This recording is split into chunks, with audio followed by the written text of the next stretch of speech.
हाँ तो बच्चों, पिछले 2-3 दिन से ये टॉपिक चल रहा है राज्य की राजनीतिक विज्ञान का परंपरागत उपाग। तो इससे पहले हमने राज्य के बारे में चर्चा की थी। उसके बाद में कुछ विचारक ये आए और उन्होंने कहा कि राजनीतिक विज्ञान में सरकार का अध्ययन होना चाहिए, क्योंकि राज्य का मुख्य संस्था है। राज्य अपने नियम कायदे लागू करने के लिए सरकार के ऊपर डिपेंड रहता है। सरकार वह एजेंसी है, वह मशीन है, वह अभिकरण है, वह यंत्र है जिसके माध्यम से राज्य अपनी इच्छा को पूरी करता है। लिहाजा राजनीतिक विज्ञान में सरकार का अध्ययन करना चाहिए। लीकोक ने बहुत अच्छी बात कही, सुंदर व्याख्या की है। लीकोक कहता है कि राजनीतिक विज्ञान सरकार से संबंधित विद्या है। और सीले कहता है कि राजनीतिक विज्ञान के अंतर्गत शासन व्यवस्था का उसी प्रकार से अनुशीलन किया जाता है जिस प्रकार अर्थशास्त्र में धन का, प्राणी शास्त्र में जीव का, बीज गणित में अंकों का एवं रेखा गणित में स्थान तथा दूरी का। संक्षेप में राजनीतिक विज्ञान के परंपरावादी विद्वान राजनीतिक विज्ञान को राज्य और सरकार का अध्ययन करने वाला विषय मानते हैं। राज्य के बिना सरकार की कल्पना नहीं की जा सकती, क्योंकि सरकार राज्य द्वारा प्रदत्त प्रभुत्व शक्ति का ही प्रयोग करती है। सरकार के बिना राज्य एक अमूर्त कल्पना मात्र है। इसलिए पॉल जेनेट और एडम गिलक्राइस्ट जैसे विचारक कहते हैं कि राजनीतिक विज्ञान में राज्य का भी अध्ययन होना चाहिए, साथ ही साथ सरकार का भी अध्ययन होना चाहिए। पॉल जेनेट के अनुसार राजनीतिक विज्ञान समाज विज्ञानों का वह अंग है जिसमें राज्य के आधार पर सरकार के सिद्धांतों का अध्ययन किया जाता है। गिलक्राइस्ट के शब्दों में राजनीति शास्त्र वस्तुतः राज्य और सरकार की सामान्य समस्याओं का अध्ययन करता है। इस प्रकार परंपरागत राजनीतिक विज्ञान के अध्ययन पर दर्शन, इतिहास तथा विधि शास्त्र का आधिपत्य था।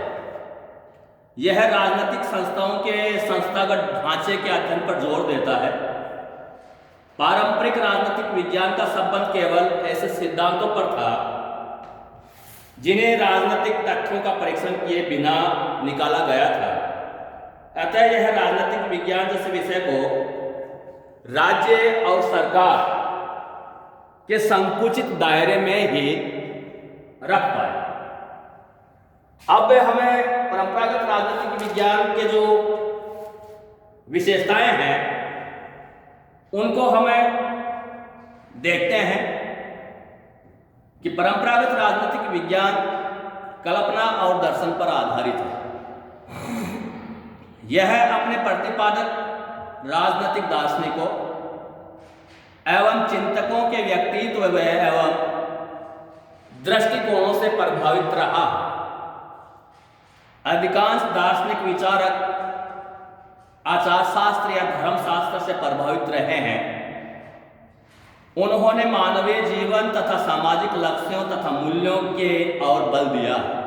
उदाहरण के लिए हम यूनानी विचारकों द्वारा प्रतिपादित नैतिक जीवन की उपलब्धि का विचार, मध्य युग के ईसाई संत दार्शनिकों का ईश्वरीय राज्य स्थापित करने का विचार तथा आदर्शवादियों के विवेक से साक्षात्कार के विचार को ले सकते हैं।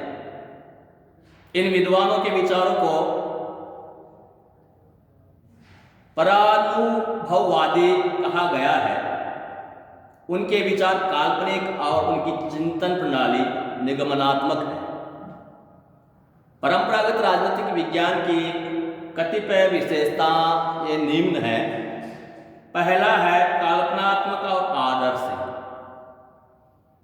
परंपरागत राजनीतिक विज्ञान में राजनीतिक व्यवस्थाओं के बारे में कोई कल्पना मस्तिष्क में कर ली जाती है और फिर उस कल्पना को रचनात्मक रूप दिया जाता है।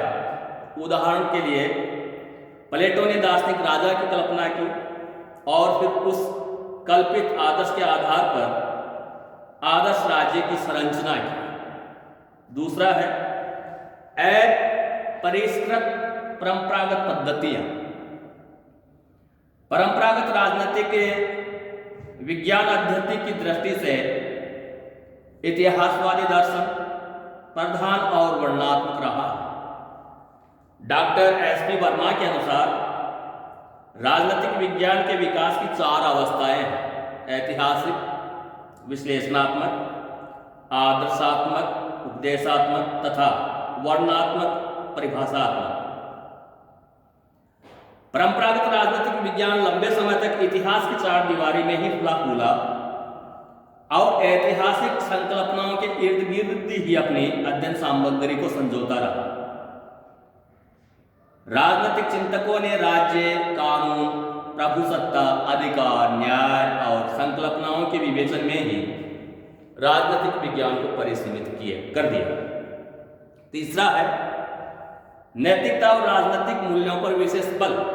परंपरागत राजनीतिक विज्ञान उपदेशात्मक है और नैतिकता और राजनीतिक मूल्यों पर विशेष बल देता है। इसका मुख्य सारोकार है क्या होना चाहिए और इसका कार्य है नैतिक निर्णय देना। यह राजनीतिक विज्ञान को नीतिशास्त्र से घनिष्ठ संबंध मानता है, इसलिए इसके अनुसार राजनीति आचार शास्त्र का परमादेश मात्र है। अगला है राज्य एक नैतिक संस्था है। परंपरागत राजनीतिक विज्ञान राज्य को एक नैतिक संस्था मानता है। यह राज्य को उच्च जीवन का साधन स्वीकार करता है। अरस्तु के अनुसार राज्य का अस्तित्व सज्जीवन के लिए है, मात्र जीवन के लिए नहीं। रूसो के अनुसार सब नागरिकों की वह इच्छा जिसका उद्देश्य सामान्य हित हो, सामान्य इच्छा है और सामान्य इच्छा ही राज्य है। कानूनी, औपचारिक और संस्थात्मक अध्ययनों पर बल। परंपरागत राजनीतिक विज्ञान के अध्ययन का बिंब राजनीतिक एवं सरकारी संस्थाओं का ही रहा था। इनका अध्ययन भी कानूनी, औपचारिक और संस्थागत था। जहां लिखित संविधान थे वहां संविधान में तथा जहां लिखित संविधान नहीं थे वहां कानूनों के द्वारा शासन व्यवस्था का क्या रूप रखा गया। केवल उक्त बात को विस्तृत रूप में दर्शाना इस परिप्रेक्ष्य के अध्ययनों का उद्देश्य रहा है। इनके समक्ष उद्देश्य नहीं था कि संविधान द्वारा निरूपित संस्थाएं, निरूपित शासन व्यवस्थाएं व्यवहार में कैसे काम करती हैं।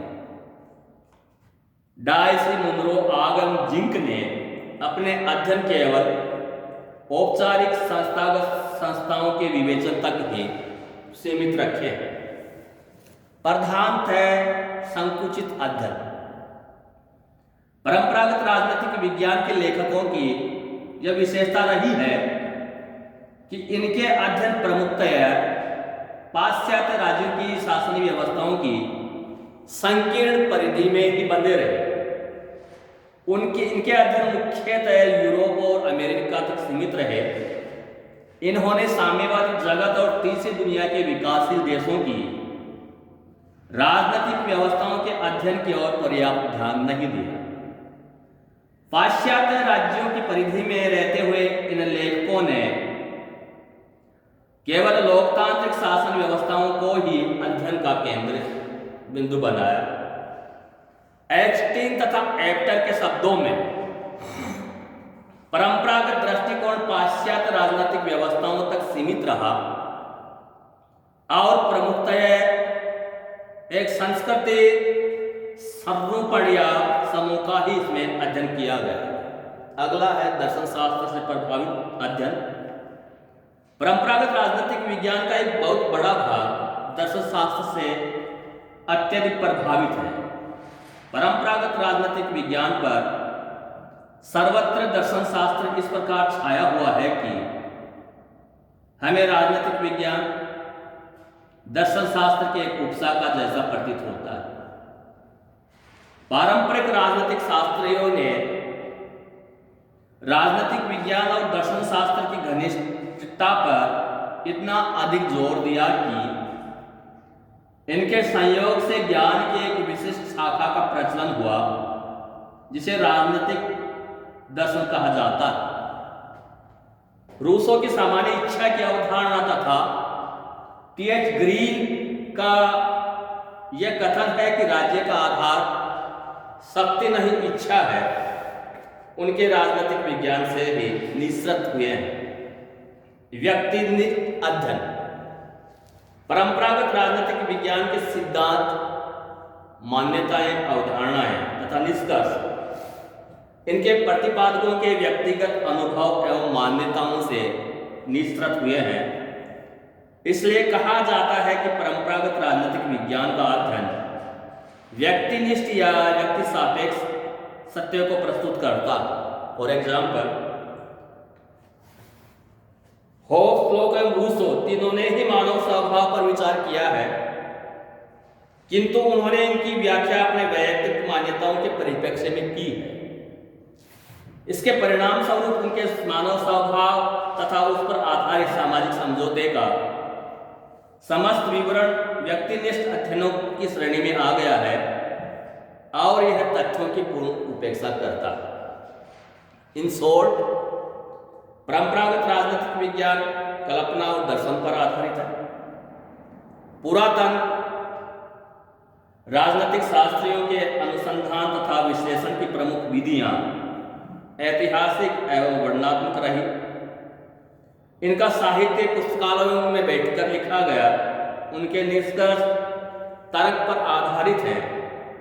वे शासन प्रणालियों के औपचारिक, कानूनी तथा संस्थागत अध्ययन पर बल देते हैं। अमूर्त, निगमनात्मक, काल्पनिक और इस नाते अवैज्ञानिक होने के नाते नाम पर परंपरागत राजनीतिक विज्ञान की आलोचना की जाती है। तो बच्चों, राजनीतिक विज्ञान को समझने के लिए जो शुरुआती प्रयत्न किए गए हैं वे राजनीतिक विज्ञान के परंपरागत उपागम में शामिल किए जाते हैं। समय के साथ कुछ सिद्धांत फीके पड़ जाते हैं, कुछ अप्रासंगिक हो जाते हैं। अनुसंधान होता है, नए नवीन प्रकार के सिद्धांत अस्तित्व में आते हैं। यही हाल हम परंपरागत उपागम का देखेंगे। समय के साथ कई विद्वान आए, उन्होंने कई पुस्तकें लिखी और इस आधार पर उन्होंने दावा किया कि राजनीतिक विज्ञान का जो एक्सप्लेनेशन है वह परंपरागत उपागम के आधार पर नहीं किया जा सकता। इसके लिए हमें नूतन प्रकार की अवधारणाएं अपनानी होंगी जिसके आधार पर हम राजनीतिक विज्ञान को समझ सकें। तो समय के साथ एक नवीन प्रकार का उपागम अस्तित्व में आता है जिसे राजनीतिक विज्ञान का आधुनिक उपागम कहा जाता है। और ये जो आधुनिक उपागम है क्या है, इनके समर्थक कौन कौन हैं, इसकी व्याख्या कल जो क्लास होगी उसमें करेंगे। आज इतना, धन्यवाद।